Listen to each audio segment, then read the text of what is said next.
اعوذ باللہ من الشیطان الرجیم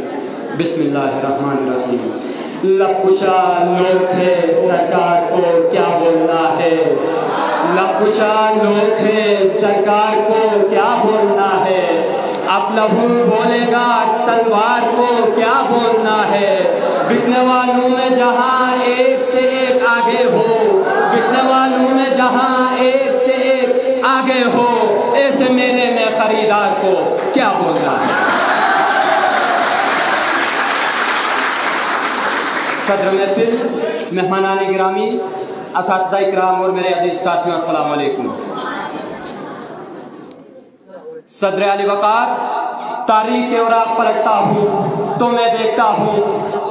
کہ مغلیہ سلطنت کے زوال کے بعد یہاں انگریز قابض ہو گئے تھے۔ دن رات ایک کر کے مسلمان آزادی تو حاصل کر لیتی ہے، لیکن جہاں پاکستان ہندوستان تقسیم ہو جاتا ہے وہی میرا دیش، میرا گلگت بلتستان صرف 75 لاکھ کے عوض ڈوگرا راجہ ہری سنگھ کو بھیج دیا جاتا ہے۔ لیکن میرے آبا و اجداد بہادر تھے، دلیر تھے، انہوں نے ڈٹ کر مقابلہ کیا اور ڈوگرا راجہ ہری سنگھ اور ان کی ساتھیوں کو چند ہی عرصے گزرے تھے، وادی خرمن کے راستے ہندوستان بھگا دیا اور 1 نومبر 1947 عیسوی کو آزادی حاصل کر لی۔ پوری دنیا کو یہ پیغام پہنچایا، بیعت ظلم و ستم میری روایت میں نہیں، بیعت ظلم و ستم میری روایت میں نہیں، مجھ کو میدان میں پسپائی کی عادت ہے۔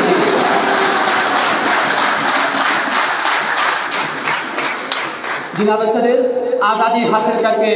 میرے بزرگوں نے بنا کسی تاخیر کے پاکستان کے ساتھ الحاق کا فیصلہ کر دیا، لیکن آزادی حاصل کرنے کے بعد کسی ملک سے الحاق ہونے کے بعد بات ختم نہیں ہوتی۔ میرے گلگت بلتستان کے نوجوانوں کو 75 سال کا عرصہ گزرنے کے بعد بھی در در کی ٹھوکریں کھانا پڑ رہا ہے۔ میرے جیلی کے تعلیم یافتہ نوجوان کچھ اس طرح پریشان حال ہے جیسے کوئی مسافر آدھی رات میں کسی ریگستان میں پھنس چکا ہو۔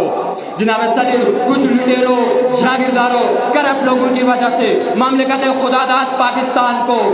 بہت سارے مشکلات کا سامنا کرنا پڑ رہا ہے۔ جناب صدر،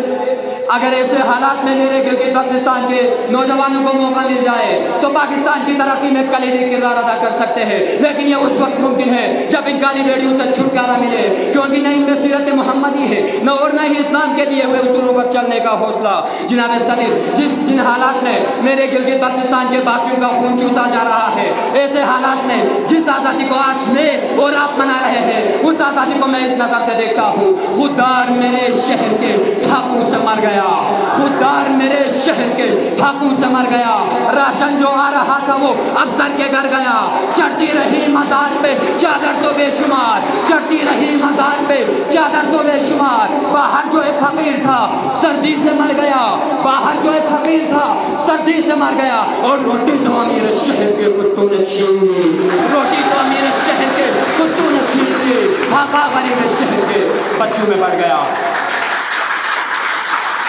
علی وقار، تعلیمی اعتبار سے اگر ہم بات کریں تو میں دیکھتا ہوں کہ بیرون ملک سے لوگ یہاں آتے ہیں، وہ دیکھتے ہیں کہ گلگت بلتستان کے بچے سب سے زیادہ قابل ہیں، سب سے زیادہ سمجھدار ہیں، مگر افسوس مجھے یہ دیکھ کر ہوتا ہے کہ اب تک نہ یہاں کوئی میڈیکل کالج ہے، نہ انجینئرنگ کالج ہے، نہ ہی کوئی اعلیٰ سطح کی یونیورسٹی ہے۔ میں اپنے وطن کے لیے میں شکایت تو کروں گا، گلہ کرنا تو میرا حق ہے، لیکن اپنے وطن کے لیے ایک شعر ضرور کہنا چاہتا ہوں۔ زباں پر بے وفائی کے گلے شکوے تو ہے لیکن، زباں پر بے وفائی کے گلے شکوے تو ہے لیکن، میں اپنے دل کے ہر گوشے میں پاکستان رکھتا ہوں، کیونکہ جب بھی وطن بات پر آتی ہے علی وقار، میرے گلگت بلتستان کے نوجوان سر پر کفن باندھ کر ٹینکوں کے سامنے لیٹ جاتا ہے، کرگل کا محاذ چھٹ جاتا ہے تو میرا لالچ جان دشمن کے سامنے پتھر کی لکیر بن جاتی ہے۔ صرف اتنا ہی نہیں، حسن ستپارہ ہو، محمد علی ستپارہ، لٹل کریم اور سمینہ بیگ جیسے ہیروز نے پوری دنیا میں پاکستان کا نام روشن کر چکے ہیں۔ اگر ہمیں موقع ملے، ہمیں موقع دیا جائے، آئینی حقوق دیا جائے تو پاکستان کی ترقی میں میں اور آپ بھی کلیدی کردار ادا کر سکتے ہیں۔ اس امید کے ساتھ اور ان اشعار کے ساتھ اپنی تقریر کا اختتام کروں گا۔ جب اپنا قافلہ عزم و یقین سے نکلے گا، جب اپنا قافلہ عزم و یقین سے نکلے گا، جہاں سے چاہیے رستہ وہیں سے نکلے گا۔ میرے وطن تو مجھے ہڑیاں رگڑنے دے، میرے وطن تو مجھے ہڑیاں رگڑنے دے، مجھے یقین ہے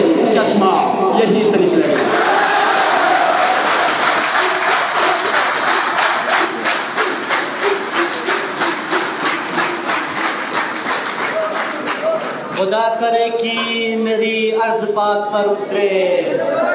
خدا کرے کہ میری عرض پاک پر اترے وہ فصل گل جسے اندیشے زوال نہ ہو۔